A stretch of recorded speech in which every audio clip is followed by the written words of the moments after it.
Well, I think that some of those cases were, uh, to me, they were too much of an activist sort of thing, and they could have been handled. Many of them could have been handled through the legislative process rather than through the courts. I think we've too often used the courts for things that we ought to use the legislatures and the Congress for. The persuasive thing works better if we sell folks on, for instance, on this jail case. This thing's been in litigation 5 years. It may have set back jail reform instead of have put it forward, because we've had several jails built in Dallas County over a span of years, and when we didn't have a legal services, and since we did have, we haven't had one built. What is your position with regard to the taxpayers funding legal services and then we turn around and they have to pay for the defense? Well, that kind of seems to me to be a foolish thing, that if we pay somebody to sue us and then turn around and pay somebody to defend us. On the other hand, of course, for lawyers, it makes a lot of law business. That's a good way to generate law business, but it's just kind of a lawyer's relief fund is really about what it is. Do you think that legal services has a place in the community?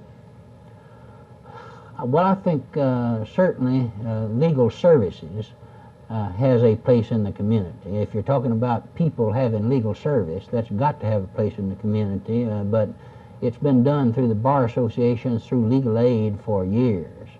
When I worked in legal aid as a young lawyer in the late 40s and early 50s, so I believe very strongly that we ought to make legal services available to everybody, but for the taxpayers to finance some of these things in the way they have seems to me to be an abuse. And I think that we have, as I said earlier, in some cases have maybe set back progress instead of have put it forward, because as we mentioned, we've got had a brand new courthouse and jail built in 1967. We've had 3 others built in Dallas County before that. We've not had one built since we've had Dallas Legal Services.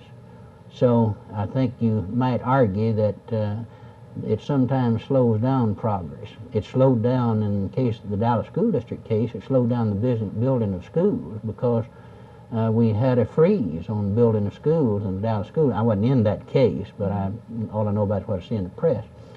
So very frequently it might slow things down instead of speeding them up. And I'm a strong believer in the democratic process, and I think if we'd have put half the effort into the legislative process that we put in some of the court processes, that we might not only have accomplished more, but we might have made it much more palatable to people. You know, the busing thing, everybody likes a bus if it is used for the utility to get us someplace we want to go. But nobody wants to use it to send us someplace that we don't want to go in the first place. So I think if we can crank into the equation the persuasive type thinking that we use in the legislative process, that we're much better off than we are when we use the force type process with federal marshals to enforce it. Thank you. Okay. With that.